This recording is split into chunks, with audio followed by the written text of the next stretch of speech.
guys, welcome back to our very bookish channel. This is your first time watching one of our videos. My name is Amanda. My friend Jen and I run this channel together because we both love reading, and we are in two separate parts of the country right now. We don't film together, but we love to talk about books, and we just want to share our thoughts and feelings and what we find interesting of anything about books on this channel with you guys. So in this video, we are going to be talking about all the books we read in October.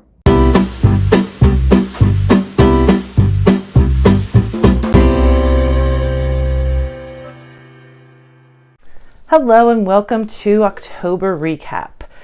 I had a lot on my plate for my TBR for October, and I did not get to, as usual, as per the usual, for the October TBR list, I did not get to the huge list of books that I was so positive I was going to get to.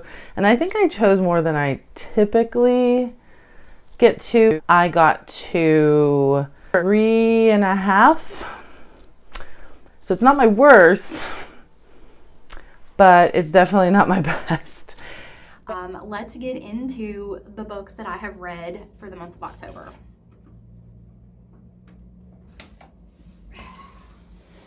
Don't worry guys, I found it. I found my list. Okay, so in October, I read a total of 7 books. Like I mentioned before, I'm not a full-time booktuber, so 7 books might not seem like a lot. And I feel like if you read one book, if you read 100 books in a month, as long as you're reading and you're enjoying yourself and having a good time and loving what you're doing, then it's all good. Whether you read 1 or 100, like just do what you can. Not everyone has enough spare time to read. Not everyone has an environment that is conducive to like concentration and reading. So just do what you can when you can, but I read 7. The first book I'm just going to talk about briefly because Jen and I read this book for a vlog that we did. This was my mystery book for October, and it is Ninth House by Leigh Bardugo. In summary, I really enjoyed this book. I am going to read Hellbent probably this month. I'm hoping I can get to it. So if you want to know more information about this book and what's it about and more of my thoughts on it, then go check out our vlog. I will link it up here and in the description below. The next book I read, I'm also just going to briefly discuss because Jen and I were planning on doing a vlog for this book, and I did film a vlog, so I do have footage, but I'm not sure when we're going to get the vlog posted. So once it's posted, you'll know more, but I did read Great and Precious Things by Rebecca Yarros. Jen and I wanted to pick up another one of her books since we loved Fourth Wing. Jen is reading a different book for the vlog, so you just stay tuned for that when it comes out. But the books I did get to, I really feel like went in with the theme of like Halloween and just creepy and felt the mood, and I enjoyed that part of it. Except for my spooky read. So me and Amanda have been picking for 3 months now, 3 TBRs, where we wrap a book and it's a secret to even each other, and we unveil it in a themed video. This month, which, apropos for October and Halloween, we had spooky reads.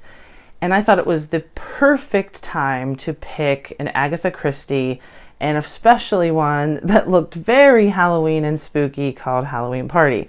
Now, I did not look up what it was about or anything about it. I just went all in because this cover grabbed me, and I didn't end up liking it. Halloween is barely in it, and I end up finding out it may not be one of the best by Agatha Christie. And that's always subjective.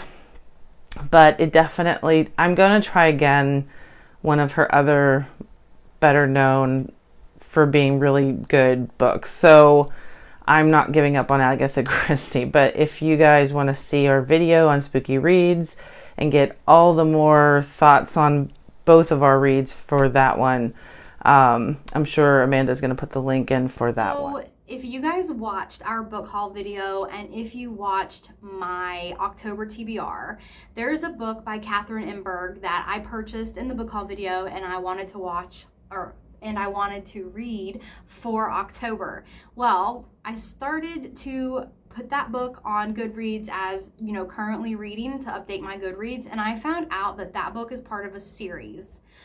So I didn't get to read that specific book, but I did listen to the audiobook of the first book in that series, which is called The Tenant. I'll pop it up here on the screen so you can see it. Catherine Enberg is a non-American author, and the crime stories from other countries are always interesting to me, especially like European countries. So I was really interested in reading something from her.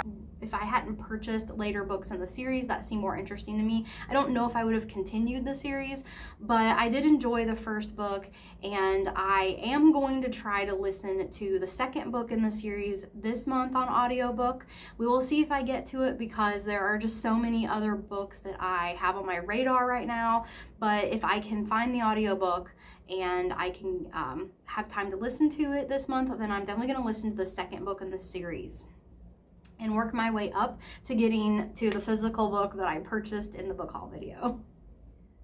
So I did film my thoughts on this book while I was returning the book to the library. There was a long list of people that were waiting to get their hands on the book, so I couldn't renew my loan from the library. I had to turn it in, and I wanted to get my thoughts. So I'm just gonna insert my thoughts on the book here. I just got done reading The Last One by Will Dean last night, and I did borrow this from the library, and there is a long wait list for this book, so I have to return it. I'm not gonna be able to hold on to it for the October wrap-up video, so I just thought I would jump on here real quick before I return to the library and share some of my thoughts with you about this book. I loved this book. It was so good, such a good thriller. It wasn't like any other thriller that I've read before, but it did remind me of a TV show that I had seen a little bit. And I am not going to go into it or tell you what TV show it is because I feel like if I do, it's going to spoil the first twist, which comes sort of early in the book for thrillers. A lot of the twists you have to wait till the end for. There is a twist in the mid beginning of the book. I'm not going to tell you. I think this book, you need to know nothing about this book. Just read it. I read Will Dean before. I read Firstborn, so I was familiar with sort of his style and what kind of books and stuff that he likes to write, and I thought this book was better than Firstborn. I loved it so much. Here's what I'll tell you about the book. This is what I knew going into it. I knew that Jen loved the book. Jen gave the book 5 stars, and it takes place on a cruise ship. That's all I knew. That's all you need to know. Just go get this book and read it.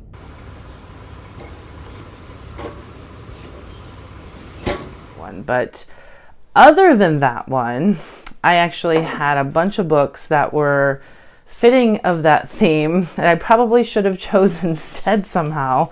So one that wasn't even on my TBR and I just happened to pick up because it just looked really interesting to me, sounded really interesting to me. I did have it on a most anticipated, I think the one we did over the summer, but it's called Edenville by Sam Rebbeline.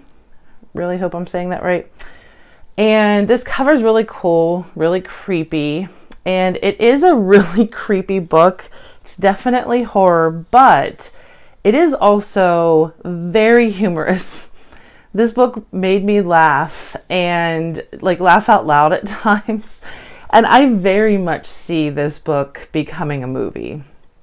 I think this book was just very enjoyable. I loved reading this book, and it's about a couple and Cam and Quinn, and Cam has a book that came to him and he publishes it, but it doesn't do all that well. And he's kind of sore about that. He then gets a call from, and it's this really interesting character that comes to see him. And that's one of the things I loved about the characters. They were just really written well and very unique. I really enjoyed reading the descriptions in this book. I thought it was done really well. So he gets asked to come up to this college without applying, and which his girlfriend points out, like, doesn't this seem suspicious to you? Do you know people that, just have someone out of the blue come from a college and ask them to come do a fellowship based on a failed book that you had? But his ego is stroked, and he's like, no, my book is great. They see the value in it, and they want to offer me a job. So, of course, there's nefarious behind the scenes reasons why they want Cam and Quinn up there, mostly Cam. And she, in the meanwhile, is kind of investigating the town, and there's these very suspicious, like, old women are everywhere. These little old ladies pretty much, like, run the town. And I don't want to say too much more because I feel like if you really wanted to read this, I don't want to ruin what's behind everything. But there's a lot of humor, but it's also mixed with some horror. But the humor, I feel like, plays well with it, so it's not like too horrifying, if that makes sense. I feel like it gave me hints of, there was a horror movie years ago, Cabin in the Woods, and it's such a unique take on the horror film genre, and I love that movie. And when I first saw it, though, again, I feel like that happens sometimes where I first read or see something, it's usually with movies, where I hate it. And I thought it was horrible. And I was like, what is this? And then it kind of stuck with me, and I kept thinking about it, and I ended up watching it again. I was like, this is kind of genius. I actually really like this. This is pretty good. So it did kind of remind me of that, because it was like very humorous and just extreme. Like this was just like almost not extreme in terms of a horror that is violent, but just, how do I explain this? When I was reading this book, I remember thinking, how am I going to explain this book to anybody? Because it's just so out there. And that's all I'm going to say. I don't want to say too much more. I feel like it's not going to add value to what I'm trying to say, and I don't want to ruin it either. So this one I very much enjoyed. It fit the theme for October and Halloween, and I love that I picked that up for October. The next book that I read is a book I borrowed from the library, and it is What Moves the Dead by T. Kingfisher. Now, I have never read T. Kingfisher. I have heard really good things about her book, and her books, plural, and I received an advance copy of the second book in this series that is going to be coming out next year. So I wanted to make sure I read the first book, obviously, and I'm going to do an ARC review on the second book. But first of all, T. Kingfisher, that is like I love that name. If I were to ever write a book, I might just do a first initial and last name, maybe a pen name or something. But I don't know if this is a pen name or if this is her real name, but I just think that T. Kingfisher is a really cool author name. So anyways, this is a very short book, and it is a retelling of the fall of the House of Usher. I have not read The Fall of the House of Usher, but this book was scary in kind of like a haunting way. What happens in this book is very scary to think about, and I thought the book was okay. I didn't love the book. I wasn't, just captivated by the book. Couldn't wait to start reading it, pick it up and start reading it again. Anything like that. But the story was unlike any story I've ever heard. The ending was unlike any ending. The villain in this book, I guess you would call it, is not like anything I've ever read. So, and again, I have not read The Fall of the House of Usher. If you have read that book, then, you probably are spoiled for this book. But I just found this book very interesting, and I am glad that I read it, and I am kind of excited to move on to the second book, even though this book wasn't just like everything to me.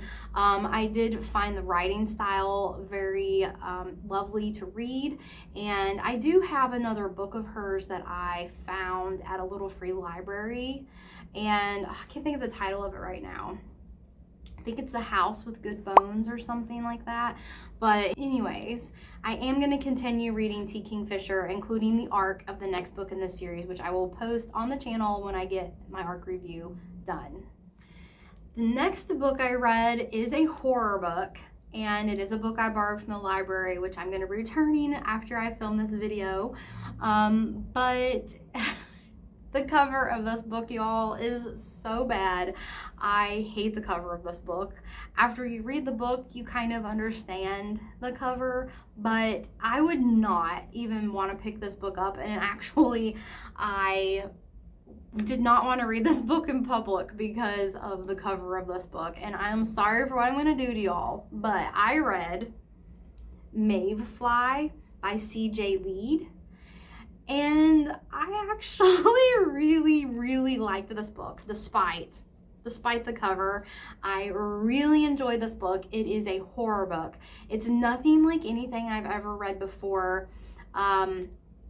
You're following a woman who, by day, she is a princess at it's kind of described as like Disney World, but like one of the side, or I guess it'd be Disneyland because she lives in LA, but it's kind of like Disneyland, but a side park of Disneyland, like a littler side park. And she is a princess, and she also has a very dark side where she likes to also murder people.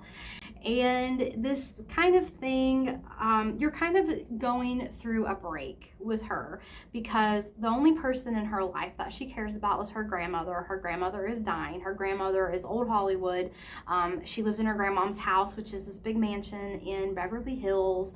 And she's the only person that's really loved this female main character, and the only person that's kind of tried to guide her, and the only person that she thinks is like her. So I do have some tabs in the book. So typically if I have tabbed something, that's something I want to show you guys. And the first one is that there's this little fly. I love when the chapters have some kind of art. And I love the little fly right there in the chapters. It's just cute. And oh, the title of the book, Maeve Fly, is the female main character's name. Her name's Maeve and her last name is Fly. I just wanted to give a little example of the kind of weirdness in this book. And you are in the head of Maeve, and you do get some of her very dark thoughts. And this is just an example. And this is more of the mild examples, but it also kind of explains a little bit about the cover. So there are many definitions of insanity in this world. One could argue that spooning a man's eyeball out of the socket and performing carnal acts of religious desecration with it is insanity. We will revisit this later, and perhaps you'd be right, but I would argue that true insanity is far simpler than that. True insanity is driving in Los Angeles.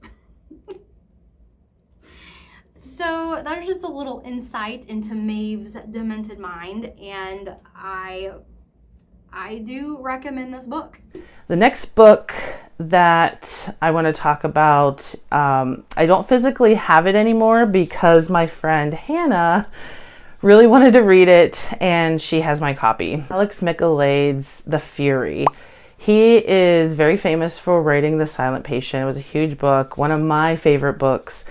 And I wasn't as big a fan of his second one. I really had high expectations for that one, probably way too high. And that one was called The Maidens. But The Fury is an arc. It's not out until January, and I was very lucky to get an arc. And I read that one super quick. I feel like it's a pretty easy read. I didn't love it as much as I loved Silent Patient. I feel like it's really hard once I almost feel like I put it on a pedestal, and nothing is going to be able to compare to that one. This one I did really enjoy reading. I thought the ending especially was really interesting, And I've been wanting to talk about it with someone, and I'm glad that Hannah is going to read it, because I do think she's going to like the ending, and I really want to talk to her about it. Though I feel sometimes when you build it up that way to people, I'm trying not to say too much because I feel like it takes away from when they actually read it. But that one is about a group of people that end up going to a Greek island. It's an actress that is, and her friends, and her husband, and her son, and a couple people that she has, like an assistant and a chef. And the beginning of it, you don't know who the narrator is. And not too long into it, you find out who the narrator is. But at the beginning, you know there's a dead body, and then you kind of get rewound to the beginning to find out what happened. And I do feel like it was in a sort of Agatha Christie sort of environment where you're trying to figure out the clues that you're given, who may have died and who may have killed them. And you read about all the connections between everybody. And I wasn't trying to figure out too much. I was enjoying just learning about everyone, but I do feel the beginning was done really well. I thought it was set up really well. The middle was a little clunky.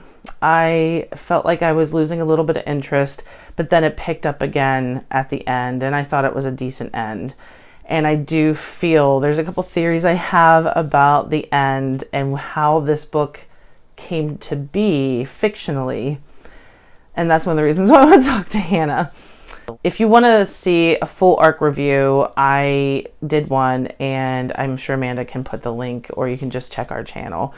I don't go too much into depth because it's one of those books that you really don't want to know too much. You're going to want to just read, get some very basic info, and learn about it through this book. It's like a murder mystery whodunit, and I think those are always better if you don't know too much going into it. The final book I got to that you guys are going to be so glad that I did, so I can stop talking about it, is Jade City by Fonda Lee. I loved this book. I rated this book 5 stars. And if you all watched our potential 5-star mystery book video, then you would know 3 things for me to rate book 5 stars. The first thing is that I have to really enjoy my time reading this book. I have to be able to be attached to the characters, and I have to be able to read this book fairly easily, envision the book well. I don't want to have to reread things, try to understand what the author's saying. 2, the book has to have some kind of element that is new to me, that hasn't been done before, or something that's extremely interesting, or a twist on something. It's got to be something a little bit different. It has to be something that I couldn't find in any other books that I've read yet. And 3, the book has to be perfect to me. It has to be nothing that I would change in the book. And those are the 3 things I look for 5 stars, and that is this book. I loved reading this book. I read this entire book in 2 days, and it's a little chunky. It's like 480-ish pages. It is 495 pages, and I just could not put this book down. I couldn't wait to pick this book back up. The world that Fonda Lee creates is amazing. The world building in the writing is amazing. I loved every single one of the characters in this book, and I am so intrigued by this little war that is going on in this novel. And I love the magic system. The magic comes from jade, which is a gemstone that's very valuable, and only certain people can carry the jade without getting sick, and it enhances these magical abilities that they have, and it's just amazing. The action scenes were amazing. I loved following every single one of the characters.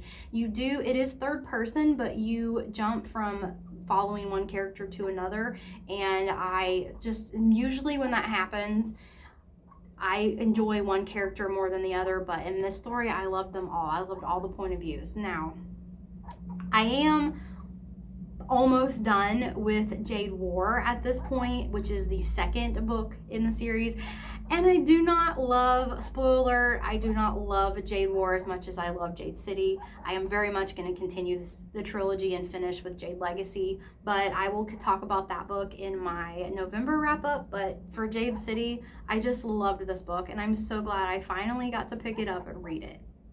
The last book that I read, and it's not really a book that I read, it's the reason why I picked this book up, and it's a book of short stories called Don't Look Now, and it's by Daphne du Maurier. You have watched our other videos, including the most anticipated.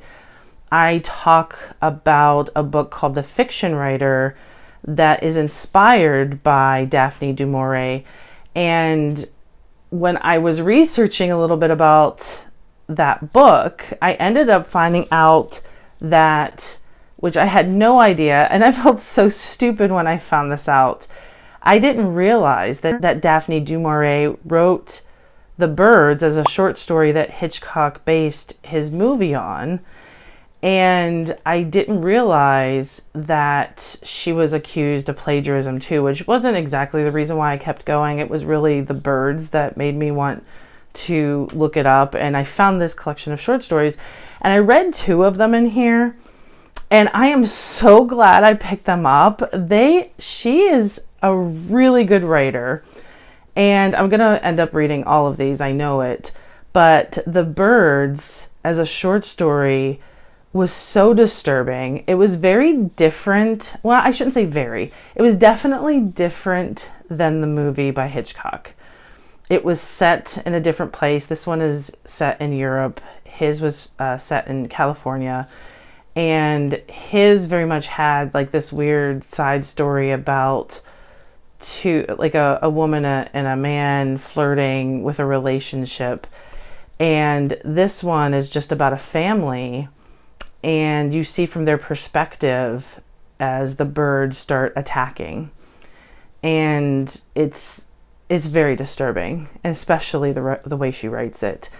And then the other story that I read was called the same as the book title, Don't Look Now, and it was so disturbing. It was about a couple that's vacationing in Europe, and they come across twin sisters. One of them is blind and also has the gift of seeing the future. And the wife, you find out, they have a little girl that passed away, and the sisters I shouldn't say the sisters, the one who has psychic abilities sees the little girl with them, like a ghost, I guess, as a presence. And the husband is very disturbed by this. And you're seeing the perspective is from him. And he doesn't really want his wife around them, but his wife seems to perk up and she feels much better. And you find out she had been really depressed over their little girl's death. And they run into these sisters again, and the wife ends up going to them and talking to them again, and finds out, she gets very disturbed because finds out that the sister who has the psychic ability said that the husband, and I can't remember his name in the story, but the husband needs to leave immediately. He's in danger. And he's not really believing this. And I guess also the sister said he has the same psychic ability. And he doesn't believe in it. He just wants to move on and not worry about any of that. And I don't know if I should ruin it and say the rest of it, but I'll just say that the rest of it is just horrifying. And I didn't see where it was going, and then it just kind of comes up on you. And it very much, I know I've said this about other things for other books, but it reminded me of Twilight Zone episode, or actually even more horrifying than Twilight Zone episode. And she's really good at the craft of horror, especially in a short story version. So I am very intrigued by her, and I do still need to read Rebecca. I was never really drawn to that novel, but now I want to read it. Seeing how she writes her short stories, though, I'm much more drawn into those. So I think I'm going to keep reading these in between books that I'm reading. So those are the books that made up my October, plus The Fury. And though it wasn't all that many, I actually really enjoyed the books that I did read. Maybe not Halloween Party so much. I was very happy I got a chance to read Agatha Christie, but I did love all the other books and stories that I read. So I thought it was a successful October in that regard, even if it wasn't checking off a lot more books as I head to 50 books for this year. So we have a lot planned for November. I say a lot. We were trying not to have too much, but when I say a lot, I am going to be reading Iron Flame soon. It is a huge book, so it's probably going to take up a chunk of my time, and I am going to slowly enjoy it. I'm not going to race through it. And we will be doing vlogs on that. So catch that, as well as a Brittany vlog coming up, and we will see you the next time.